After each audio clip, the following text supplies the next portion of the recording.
कनक भूधराकार शरीरा समर भयंकर अति बल वीरा। अतुलित बल के स्वामी, स्वर्ण के पर्वत सा विशाल शरीर धारण करने वाले श्री हनुमान जी के जीवन के रहस्य से आज पर्दा हटाएंगे। प्रस्तुत वीडियो में बताएंगे कि युद्ध में रावण के मूर्छित होने पर हनुमान जी क्यों रोने लगे थे। हनुमान जी का मुख्य अस्त्र मुक्का था, नाखून थे। उनके पास इतना बल था कि जिस पहाड़ पर पैर रखते थे वह पाताल में चला जाता था। वह जब चाहते अपना वजन बढ़ा सकते थे, शरीर को बढ़ाकर पर्वतों का आकार दे सकते थे। जहि गिर चरण देय हनुमंता, चलो सुगा पाताल तुरंता। श्री हनुमान जी में इतना बल है, अगर वह किसी को उठाकर फेंक दें तो वह कई योजन पार गिरेगा, पटक दें तो वह पलक झपकते ही उसकी मृत्यु हो जाएगी। मुठिका एक महाकपिहनी, रुधिर बमत धरती धनमनी।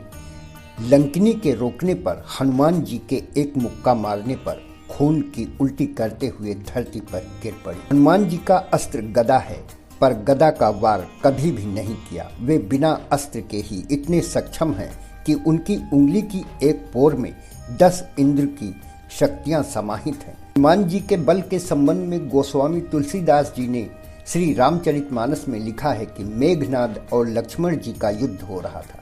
मेघनाद जब हारने लगा तब सेना भागने लगी।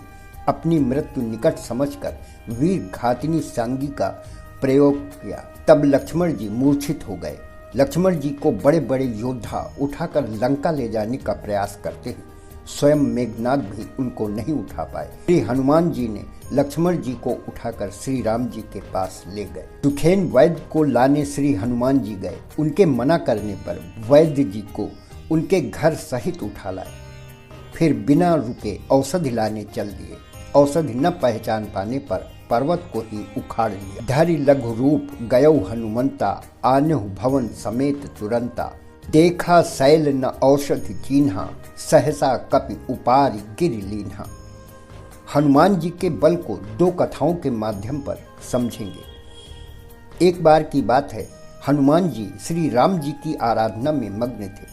नेत्र बंद कर श्री राम जी का ध्यान कर रहे थे।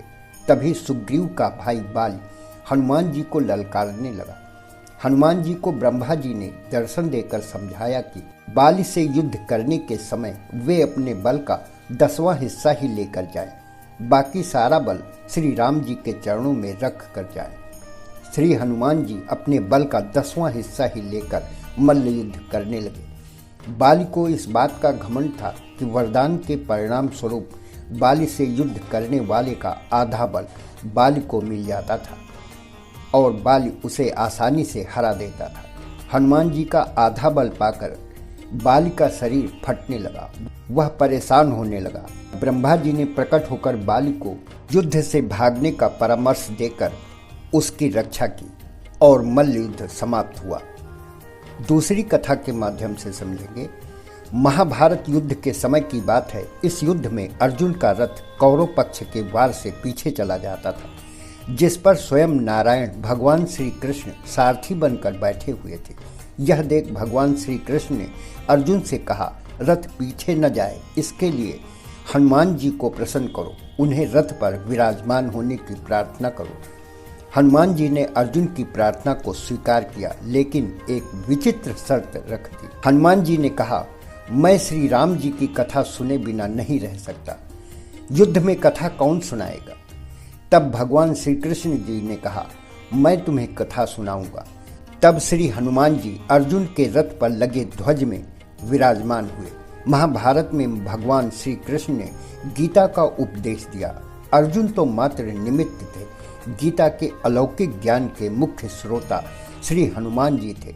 हनुमान जी के बल से अर्जुन का रथ 1 इंच भी पीछे नहीं हटता था। गोस्वामी तुलसीदास जी ने लिखा कि राम रावण युद्ध में हनुमान जी को रावण ने एक मुठिका मारी। हनुमान जी अपने घुटनों के बल संभल गए, पृथ्वी पर गिरे नहीं। जानु टेक कपि भूमि न गिरा, उठा संभारी बहुत रिस भरा। फिर हनुमान जी ने रावण को एक मुठिका मारी और रावण मूर्छित हो गया। मुठिका एक ताहि कपि मारा, परेउ शैल जनु वज्र प्रहारा। मूर्छा से जागकर रावण हनुमान जी के बल की सराहना करने लगा, लेकिन हनुमान जी रोने लगे कि मेरे वार से यह सुरद्रोही मर क्यों नहीं गया। मूर्छा गए बहोरी सो जागा, कपिबल विपुल सराहन लागा। धिग धिग मम पौरुष धिग मोही, जयते जियत रहे से सुरद्रोही। हनुमान जी के मुठिका के प्रहार से रावण का अंत हो जाता, लेकिन भगवान श्री राम जी का अवतार ही पृथ्वी को असुर विहीन करने के लिए हुआ था। आज के वीडियो में बस इतना ही। वीडियो को लाइक व चैनल को सब्सक्राइब करना ना भूलें। धन्यवाद।